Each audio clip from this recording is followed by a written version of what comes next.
Hello friends, welcome to my YouTube channel Hatim Ali's Life. বন্ধুসকল ভালে আছে নে? কোন ঠাইৰ পৰা চাই আছে আপোনালোকে মোৰ ভিডিওটো? মই আপোনালোকক অশেষ ধন্যবাদ জ্ঞাপন কৰিছো। তো আজি মোৰ আলোচ্য বিষয় কেৰালা খেতি। তো এই খেতি কৰিবলৈ হলে কি ধৰণৰ পন্থা আমি প্ৰথমতে হাতত ল'ব লাগিব? তো আজিৰ এই ভিডিওটোৰ মাজেদি আপোনালোকৰ লগত মই শেয়াৰ কৰিবলৈ গৈ আছো। কথা হ'ল আপোনালোকে যদি মোৰ চেনেলৰ নতুন ভিউয়াৰ্ছ হিচাপে আছে তেনেহলে মোৰ চেনেলটো সাবস্ক্ৰাইব কৰি দিব। কাষত থকা বেল ঘণ্টিটো লাহেকৈ বজাই দিব। এনেকুৱা ধৰণৰ উন্নত ৰাসায়নিক, জৈৱিক আৰু বৈজ্ঞানিক পদ্ধতিৰে কৰা খেতিৰ ভিডিও অলৰেডি আপোনালোকে পাই থাকিব। তো দেৰি নকৰো, আৰম্ভ কৰা যাওক। তো তিতা কেৰেলা তো অলপ দিনৰ ভিতৰতে আমি ভাল এটা টকা উপাৰ্জন কৰাৰ কাৰণে আমি এই তিতা কেৰেলা খেতি যদি কৰিব পাৰোঁ তো যথেষ্ট পৰিমাণে আমি টকা উপাৰ্জন কৰিব পাৰিম। তো এই খেতি কৰিবলৈ হ'লে আমি মাটি প্ৰথমতে নিৰ্বাচন কৰিব লাগিব। মাটি ওখ পলসুৱা অম্লতা বেছি থকা মাটি হ'লে এই তিতা কেৰেলা খেতিৰ বাবে বৰ উপযোগী। মাটিৰ গুণাগুণ কেনেকুৱা হ'ব লাগে? মাটি আপোনালোকে প্ৰথমতে কি কৰিব লাগিব? পৰীক্ষা নিৰীক্ষা কৰি চাব লাগিব যে তিতা কেৰেলা খেতিৰ বাবে মাটিটো যোগ্য নে অযোগ্য। যদি মাটি ক্ষাৰকীয় পদ্ধতিৰ হয় তেনেহলে আপোনালোকে পৰাপক্ষত সেইটো মাটিত তিতা কেৰেলা খেতি কৰিবৰ কাৰণে আগ্ৰহী নহ'ব। আৰু যদি আপোনালোকৰ মাটি অম্লতা বা অম্ল তেনেহলে আপোনালোকে তিতা কেৰেলা খেতি কৰিব পাৰিব। যদি ক্ষাৰকীয় মাটি হয় খেতিত পৰাপক্ষত চূণ নিসিঁচিব। আৰু যদি অম্ল মাটি হয় তেনেহলে আপোনালোকে খেতিত চূণ যথেষ্ট দিব পাৰিব। বিঘা প্ৰতি 5 পৰা 7 কিলো চূণ সিঁচিব। তাৰপিছত HP সয়েল মেচিন আছে, সেই মেচিনেদি আপোনালোকৰ খেতিৰ মাটি আপোনালোকে নিৰীক্ষণ কৰিব পাৰিব। সেই HP সয়েল মেচিনেদি যদি আপোনালোকে মাটি নিৰ্বাচন কৰি আপোনালোকৰ খেতি কৰিবৰ কাৰণে মনোযোগী হয় তো 100% আপোনালোকৰ খেতিৰ পৰা ফলন আশা কৰিব পাৰিব। তো কথা হ'ল কি, তিতা কেৰেলা আমি দুটা সমস্যা দেখা পাওঁ। এটা হ'ল গছ মৰি যোৱা আৰু এটা হঠাৎকৈ তিতা কেৰেলা গছত তিতা কেৰেলা পাতবিলাক পকি যোৱা বা হালধীয়া হৈ যোৱা। এই দুটা বেমাৰৰ লক্ষণখিনি মই আজি আপোনালোকক কৈ আছোঁ। স্কিপ নকৰিব। স্কিপ নকৰিলে মোৰ ভিডিঅ'টোৰ মাজত কি আছে মই আপোনালোকে কেনেকৈ গম পাব মই ভিডিঅ'ৰ মাজেদি আপোনালোকক কি ক'বলৈ গৈ আছোঁ। তো তিতা কেৰেলা মানে প্ৰথমতে আপোনালোকে বজাৰৰ পৰা গুটি ক্ৰয় কৰিব। হাইব্ৰিড F1 মই যিটো খেতি আপোনালোকক দেখুৱাই আছোঁ এই খেতিত কোন ধৰণৰ গুটি লগোৱা হৈছিল মই গুটিটো কৈ দিছোঁ। ইউনাইটেড কোম্পানীৰ টিনটিন তিতা কেৰেলা। ইউনাইটেড কোম্পানীৰ এই টিনটিন তিতা কেৰেলা চাইছে আপোনালোকে কেনেকৈ লাগে গছত। তো এই টিনটিন তিতা কেৰেলা যদি আপোনালোকে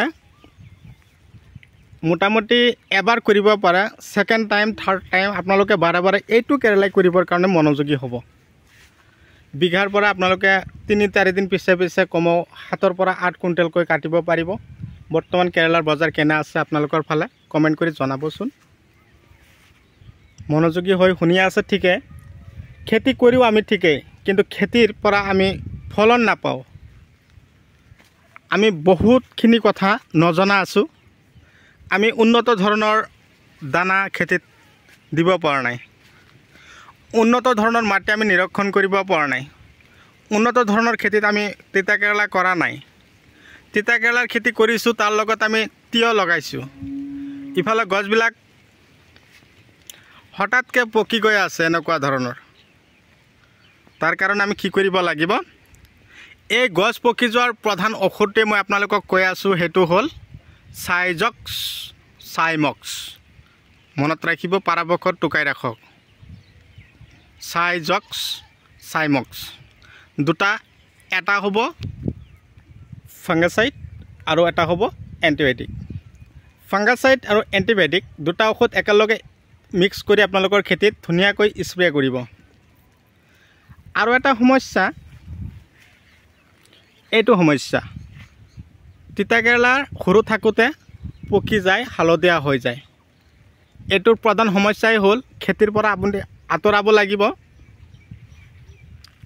মৌমাখি এই মাখিবিলাকে কি কৰে একদম হুলে বিন্ধাই আৰু তৎক্ষণাত গছত তিতাকেৰেলা সৰু থাকোতে পকি যায় আৰু কেতিয়াবা আৰু এটা সমস্যাৰ কথা কৈছোঁ এনেকুৱা ধৰণৰ বেকা হৈ যায় ডাঙৰ দীঘল নহয় গছৰ হৰমনৰ প্ৰব্লেম থাকিলে এনেকুৱা ধৰণৰ সমস্যাত পৰে গছৰ হৰমন ভাল কৰিবৰ কাৰণে ব্লেক পাৰ্ল ৰটেক্স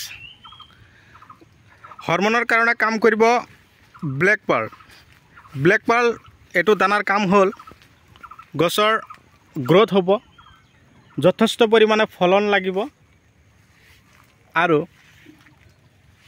গছৰ আগবিলাক শকত হ'ব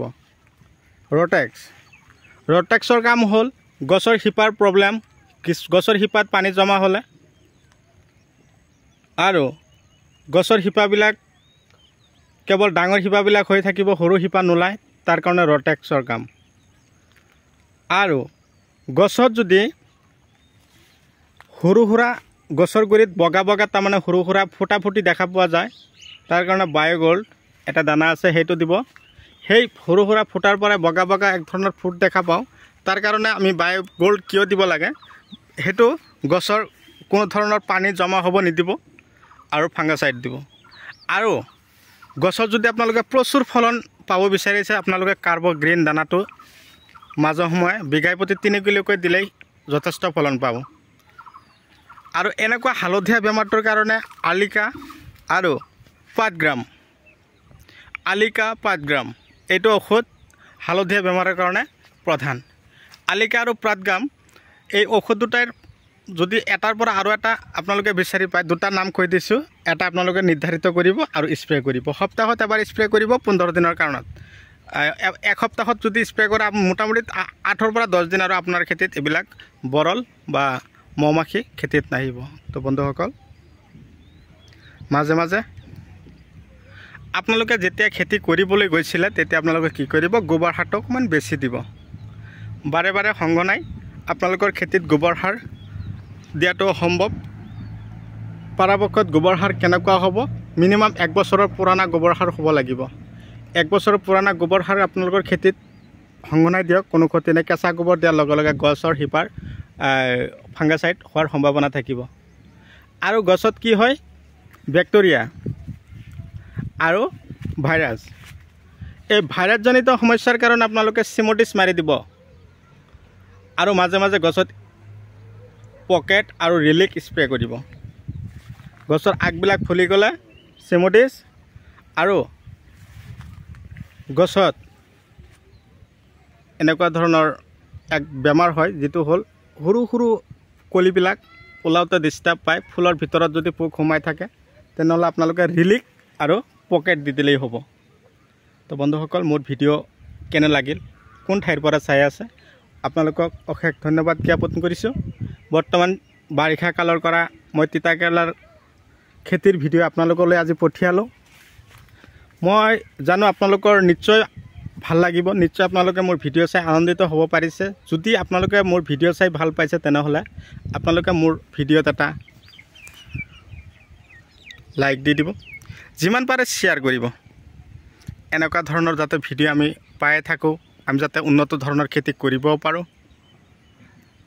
তালৈ লক্ষ্য ৰাখি আজিৰ এই ভিডিঅ'টোৰ মাজেদি যিখিনি কথা কৈছোঁ নিশ্চয় আপোনালোকে মোৰ কথাখিনি ফলো কৰিছে নিশ্চয় খেতি বাতি কৰিবৰ কাৰণে আগ্ৰহী হৈছে তো আজি আপোনালোকৰ মাজৰ পৰা বিদায় লৈছোঁ পৰৱৰ্তী ভিডিঅ'ত লগ পাম বাই বাই